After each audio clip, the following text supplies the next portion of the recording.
제가 이전 교회를 섬겼을 때 주일에 이제 어디를 들렸다가 이제 교회 안에서요 들렸다가 이렇게 이동을 하던 중에 한 중학생쯤 돼 보이는 한 열댓 명이 이렇게 동그랗게 모여 앉아가지고 이렇게 핸드폰을 하는 것을 본 적이 있습니다. 그 모습을 보면서 제 마음이 그렇게 좋지는 않았습니다. 그래도 주일인데 저렇게 모여서 핸드폰을 하고 있으니까 참 안타깝다라는 생각이 들었습니다. 아마 한두 사람이 이렇게 핸드폰을 하고 있었더라면은 제가 그렇게 마음이 불편하지 않았을 거예요. 그런데 모여서 핸드폰을 하고 있으니까 마음에 이제 불편함이 조금 있었습니다. 근데 제가 지나가면서요, 점점 더 가까이 가면서 더 자세히 보게 되었는데요. 자세히 보고 나서는 더 깜짝 놀랐습니다.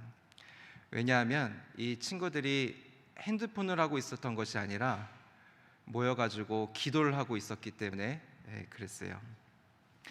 제가 얼마나 회개를 했는지 모릅니다. 이 목사가 기도하는 학생들을 보고 핸드폰을 하고 있다고 생각하고 그런 제 자신이 참 많이 부끄러워진 적이 있습니다. 근데 그러면서 제 마음 가운데 또 이렇게 드는 그 생각은 감동이었어요. 함께 모여서 기도했기 때문에 저에게 큰 감동이 있었습니다. 그러면서 드는 생각은 하나님께서 이렇게 모여서 기도하고 있는 이 아이들, 하나님께서 정말 축복하시고 하나님께서 정말 감동을 받으셨겠다, 이런 생각을 한 적이 있습니다. 우리가 주님의 이름으로 모였을 때 하나님께서는 참 기뻐하십니다. 그리고 더 큰 하나님의 은혜를 우리에게 부어주실 줄 믿습니다. 여기서 질문 하나를 드려보고자 합니다. 오늘날 우리 사회는 모임을 좋아할까요? 싫어할까요?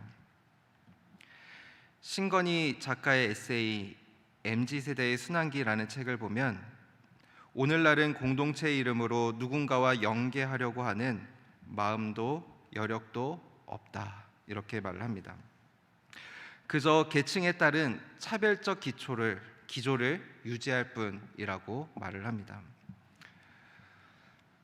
어느 대학교의 모임입니다. 어느 대학교의 과의 모임입니다. 우리는 고향이 어떤 지역의 모임입니다. 현재 특정 지역에 사는 어머니들의 모임입니다. 심지어는 특정 아파트의 모임까지 생겼다고 합니다. 그러니까 계층에 따라서 자꾸 이렇게 나누는 거예요. 물론 이렇게 나누는 것이 꼭 나쁘다고 볼 수는 없습니다. 저도 목회자 모임을 자주 다니는 것을 보면 이 사회의 일원이다라는 생각이 들기도 합니다. 그런데 이러한 분위기 속에서 우리는 마음속에서 사람들을 차별화시킵니다. 이 사람은 나보다 경제적으로 좀 못한 사람인데, 이 사람은 나보다 더 똑똑한 사람인데, 혹은 똑똑하지 않은 사람인데, 심지어 이런 생각을 하기도 합니다. 이 사람은 나에게 말을 붙일 만한 그러한 위치와 수준이 아닌데. 충격적이죠. 이런 차별은 온라인에서 익명성을 가진 관계를 더욱더 돈독하게 합니다. SNS에서 친구 수가 많아지기를 원하고요, 그리고 좋아요 수가 많아지면 진짜로 좋아합니다. 댓글로 하고 싶은 말을 많이 하기도 합니다.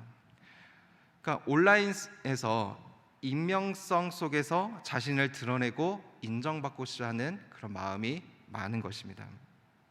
이 익명성은요, 대형 교회를 더욱더 대형화시킵니다. 많은 사람들이 대형 교회를 선호하는 이유는 여러 가지가 있겠지만 그 중에 하나는 익명성 때문입니다. 내가 예배를 드리고 집에 오는 순간까지 아무도 나에게 말을 걸지 않기 때문에, 수많은 사람들 속에서 내가 숨기 편하기 때문에 그런 것이죠. 오늘날 우리는 모이는 것보다는 얕고 넓은 관계망을 선호합니다. 그렇다면 우리는 익명성을 선호하는 관계 속에서 우리의 삶의 질은 나아졌을까요? 2017년 청년의 고독사 63명이었다고 합니다. 너무나 안타깝고 슬픈 일입니다. 그런데 3년이 지난 2020년에는 102명입니다. 2배가 약간 안 되는 수치로 늘어났습니다.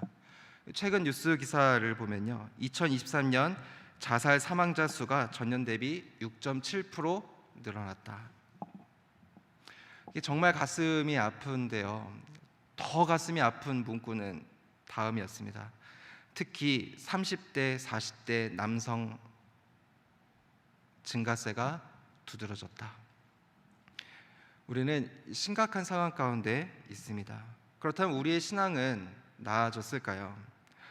코로나 이후로 수많은 사람들이 교회를 떠났습니다. 특히 30대, 40대, 50대 정말 많은 사람들이 교회를 떠났습니다.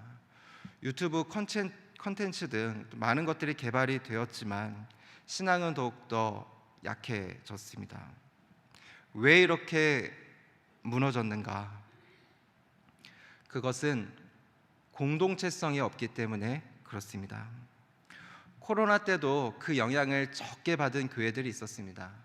동일한 특징이 있었는데요. 그것은 공동체성을 강조하는 교회이거나 소그룹을 하는 교회였습니다. 코로나 상황에서도 서로 신앙을 나누고 기도 제목을 공유하고 서로 공유하면서 이전보다 더 말씀과 기도로 나아갔기 때문에 그렇습니다. 기독교 역사를 보면 3세기경에 콘스탄티누스가 있었을 때 기독교가 합법화가 됩니다. 신앙적인 박해로부터 자유로워지자 사람들은 무언가 긴장이 풀렸는지 신앙생활을 제대로 하지 않기 시작했습니다. 그때 자신의 신앙을 지키고자 기도하고자 사막에 들어가서 수도 생활하는 사막 교부가 많이 생겨났습니다. 그들은 많은 것들을 위해서 기도했었는데요. 저의 마음에 감동이 왔던 기도 제목 중에 하나는 기독교 공동체를 위한 중보기도의 기도 제목이었습니다. 우리가 사막 교부의 역사 속에서 4세기 초 파코미우스의 경우에는 모여서 함께 식사하고 기도하고 독서를 하였습니다. 물론 개인적인 기도의 시간도 많이 가졌습니다. 우리의 신앙 선배들은 때로는 혼자서 고독하게 기도와 말씀이 있는 것에 전념하기도 하였고, 함께 모여서 식사하고 교제하고 예배하면서 주님이 가르쳐 주신 대로 살아가려고 노력을 했습니다. 이러한 신앙 속에서 하나님과 가까워지는 사람들이 참 많이 있었습니다. 오늘날 우리의 삶에서 중요한 것이 하나가 있다면 그것은 공동체성을 회복하는 것입니다. 어제 제가 신방을 다녀왔었는데요. 그런 생각을 했습니다. 교구장님과 구역장님, 믿음의 동역자들이 우리 성도님들을 위해서 참 많이 기도하시는구나, 그런 생각을 했습니다. 이렇게 서로를 위해서 기도할 수 있는 공동체가 있다면 정말 그것은 하나님의 은혜입니다. 오늘 성경 본문에서도 이 공동체성을 축복하고 있습니다. 우리 1절의 말씀을 한번 같이 읽어보겠습니다. 시작.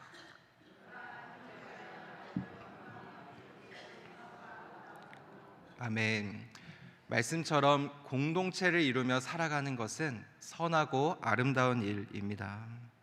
그렇다면 본문에서 말씀하고 있는 공동체는 어떠한 모습을 가지고 있을까요? 먼저 이 1절에 형제의 동그라미 치시고 연합하여 동거함, 여기에 밑줄을 그으시기 바랍니다. 자, 형제는 원어로 보면 복수형입니다. 그러니까 부모로부터 태어난 자를 포함해서 더 넓은 범위를 가리킵니다. 그리스도인이라면 누구나 이 형제에 해당이 되는 것입니다. 연합하여라는 뜻은 함께 공동체를 이룬다라는 뜻이고요. 동거함, 이 뜻은 오랜 기간 함께 산다라는 의미를 가지고 있습니다. 정리하면 형제가 연합하여 동거한다라는 뜻은 제가 자막으로 한번 준비했는데요. 이러한 의미를 가지고 있습니다. 다양한 사람들이 서로의 차이를 극복하고 함께 모여 하나님 안에서 하나의 공동체를 이루어 같은 비전을 추구하며 사는 것은 참으로 선하고 아름다운 일이다. 자, 공동체의 특징은 다양한 사람들이 모여서 함께하는 것입니다. 저는 신일교회 와서 위임 목사님과 또 우리 부목사님들, 또 교육부 목사님과 전사님들을 보고 참 많이 배웠습니다. 특히 저희 우리 부목사님들을 보면서 저뿐만이 아니에요. 다른 분들 다른 식으로 얘기를 하는데요. 8인 8색이라고 말을 하기도 합니다. 각자를 두고 보면은 은사가 다 다릅니다. 어떻게 달라도 이렇게 다를까 이런 생각이 들기도 합니다. 그런데 그 다름을 통해서 저는 참 많이 배웠습니다. 어떤 목사님은요, 결단력이 있어서 어떻게 저렇게 결단력이 있을까 이런 것을 보고 배우고요. 어떤 목사님은 한 권사님이 저쪽 끝에서 오면은 하이텐션으로 권사님 이렇게 막 인사를 하는 거예요. 이런 분은 처음 봤어요. 이렇게 보고 배웠어요. 어떤 분은 유머러스한데 함께 있는 것을 참 즐겁게 합니다. 어떤 분은 교수해도 되겠다라는 생각이 들 정도로 논리적이고 박식한 분도 계십니다. 다르기 때문에 제가 보면서 참 많이 배웠습니다. 우리는 교회라는 공동체에서 교구에서 구역에서 남성교회, 여전도회, 청년부, 삼사모 또 각 교육부서 등등 크고 작은 모임을 이루고 있습니다. 아마 그곳에는 다양한 사람이 있을 것입니다. 하나님께서는 하나님 안에서 모이는 우리의 모임을 기뻐하고 축복하는 줄 믿습니다. 이를 꼭 기억하시기를 바랍니다. 자, 그러면 우리의 모임이 어떠한 형태가 되어야 하는가, 오늘 말씀에서 세 가지로 정리하도록 하겠습니다. 첫 번째는 거룩하고 구별된 공동체가 되도록 힘써야 한다라는 것입니다. 우리 2절과 3절의 말씀 같이 한번 읽어보겠습니다. 시작.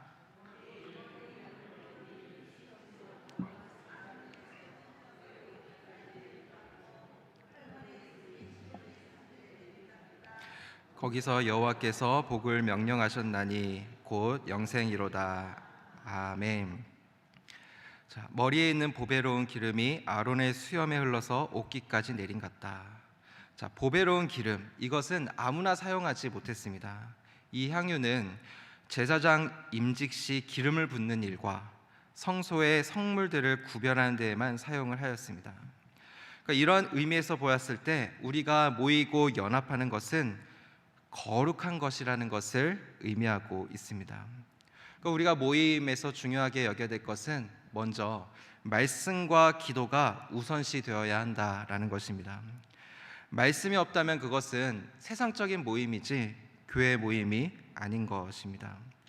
물론 소그룹을 하면서 영화 이야기를 할 수도 있고 우리 아이들을 육아하면서 육아했던 이야기들을 편하게 얘기할 수도 있습니다. 그런데 우리의 삶에 하나님께서 함께 하신다는 그 은혜의 고백으로 이어져야 하는 것입니다. 우리의 모임이 말씀과 기도로 함께하고 있는가 살펴보기를 원합니다. 소그룹 할 때에도 우리가 기도하고 시작하는 것이 중요합니다. 자, 그럼 두 번째는 인내심을 가져야 한다라는 것입니다. 자, 1절에 동거하다, 이 의미는 오랜 기간 함께 산다라는 의미라고 말씀을 드렸습니다. 우리가 잠깐 친절을 베푸는 것, 그것은 누구나 할 수가 있습니다. 그런데 오랜 시간 친절을 베풀고 관심을 갖고 사랑하고 기도하는 것은 아무나 할 수 있는 것이 아닙니다. 제가 교육전도사를 섬겼을 때요, 2년 동안 함께했던 부장님이 생각이 참 많이 납니다. 제가 처음 그 부서에 맡게 되었을 때 저 전에 맡았던 교역자가 이런 말을 했습니다. 자기는 부장님 때문에 참 많이 힘들었다라는 거예요. 지적을 그렇게 많이 했었대요. 그리고 그때 그 부서의 교사가 한 27명 정도 있었는데 교사가 다 힘들어했다라고 하는 겁니다. 그 이야기를 듣고 제가 부임을 하니까 제 마음에 부담이 참 많이 되었습니다. 그런데 같은 분인데요, 제가 섬기는 2년 내내 지적을 한 번도 한 적이 없으셨어요. 그리고 정말 저를 많이 도와주셨습니다. 제가 목회 방향을 이렇게 잡으면, 부서의 방향을 이렇게 잡으면 그대로 따라 주셨습니다. 제가 그 당시 때 사역과 양육의 틀을 많이 바꿨거든요.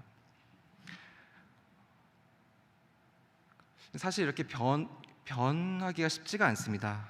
그런데 상의를 할 때 한 번도 노를 하신 적이 없으셨어요. 그때는 솔직하게 말하면은 제가 잘해서 그런 줄 알았어요. 그런데 시간이 지나고 나서 돌아보니까 제가 잘한 게 아니라 참 부장님이 잘하셨다라는 생각이 많이 듭니다. 실수가 있을 때도 지적을 하지 않으시고 믿고 맡겨 주셨던 거예요. 여러분, 사람은 지적한다고 변하지 않습니다. 아이들한테 공부해라 100번 얘기한다고 해서 공부를 잘하는 거 아니잖아요. 스스로 깨달았을 때 변화하게 되는 거예요. 지금 생각해 보면 그 부장님께서는 저를 믿어주시고 오히려 뒤에서 기도로서 계속해서 서포트를 해주신 거예요. 그때 부서가 참 많이 부응했어요. 꼭 그 부장님뿐만이 아니에요. 함께했던 모든 교사 선생님들이 함께 인내하고 함께 기도하면서 한 마음을 품었기 때문에 그것이 가능했다라는 생각이 듭니다. 우리가 공동체에서 무언가를 할 때, 그리고 공동체에서 불편함이 있다면 오래 기도하시기 바랍니다. 하나님의 역사는 기도할 때 일어난다라는 것을 꼭 기억하시기를 바랍니다. 자, 그리고 세 번째입니다. 세 번째는 예수 그리스도를 고백하는 자녀라면 누구나 함께 할 수 있는 모임이 될 수 있도록 노력해야 한다라는 것입니다. 앞서 말한 것처럼 모임에는 다양한 사람들이 있습니다. 다양한 사람이 모이니까 불편함도 있습니다. 그러나 이 다양성을 잃어버린다면 공동체는 사랑을 잃어버리게 되는 것과 마찬가지입니다. 집에 돈이 얼마 이상 되는 크리스찬 모임 들어본 적 있으세요? 말도 안 되는 이야기입니다. 나랑 같은 성향의 사람을 만나고 싶다고 해서 MBTI 유형이 같은 사람들의 모임 아마 없을 거예요. 실질적으로 도움이 되지 않습니다.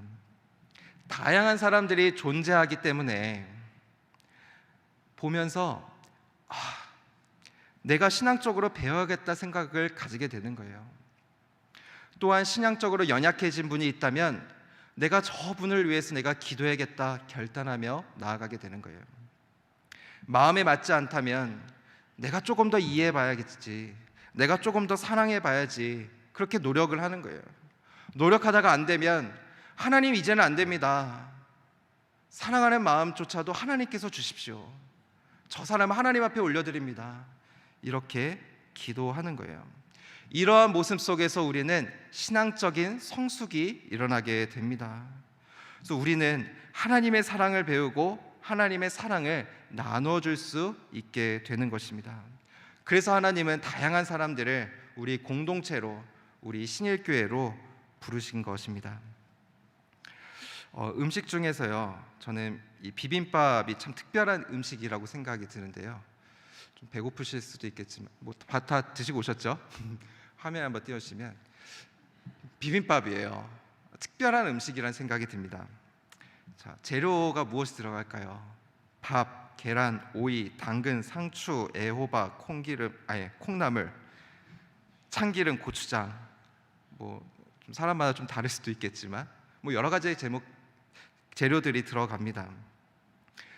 어떤 분은 당근을 먹지 않는데 이 비빔밥에 들어간 당근은 먹는다, 이런 분도 계세요.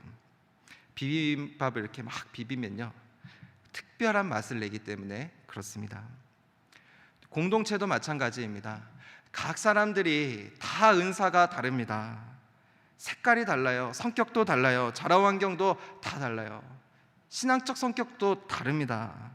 그런데 그것이 비빔밥처럼 이렇게 합쳐졌을 때 더 큰 은혜를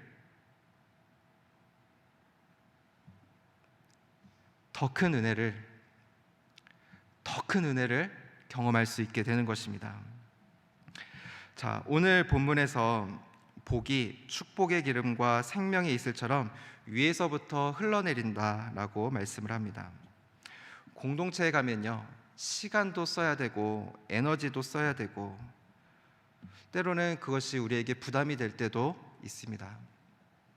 그러나 사실은 공동체가 우리를 지켜주는 것입니다. 주일에 예배당에 나오는 것, 그 자체가 우선순위를 잘못하면 주일날 하나님보다 다른 것을 선택할 수 있었는데 선택하지 않고 우선순위를 하나님께 드리는 모습을 취하게끔 만드는 거예요. 하나님을 우리의 인생의 가장 1번으로 고정하고 살아갈 수 있는 비결을 우리는 경험하고 배우게 되는 것입니다. 우리의 영혼을 지켜주는 거예요. 이것이 복입니다. 이제 말씀을 정리하겠습니다. 오늘 설교 제목은 한 자리에 임하는 축복입니다. 우리가 함께 모여서 한 자리에 임했을 때 하나님께서는 축복해 주시고 큰 은혜를 우리에게 베풀어 주십니다. 그리고 우리를 통하여 하나님께서는 거룩한 역사를 이루어 갈 것이라고 믿습니다. 예수님께서도 공생애를 시작하면서 제자들을 부르셨습니다. 예수님께서 능력이 없거나 심심해서 부른 것이 아니었어요. 함께함 자체에 의미가 있기 때문에 그렇습니다. 저는 이 설교를 듣는 저와 여러분들이, 그리고 온라인으로 함께하는 우리 모든 분들이 공동체로 나오기를 원합니다. 공동체에 나와서 함께 예배하기를 원합니다. 함께 말씀을 가지고 나눔을 하기를 원합니다. 그 공동체에 나아갔을 때 우리는 영적인 생명력을 가지고 이 세상을 당당하게 살아갈 것이라고 믿습니다. 이 은혜가 함께하는 저와 여러분들이 될 수 있기를 주님의 이름으로 축복합니다.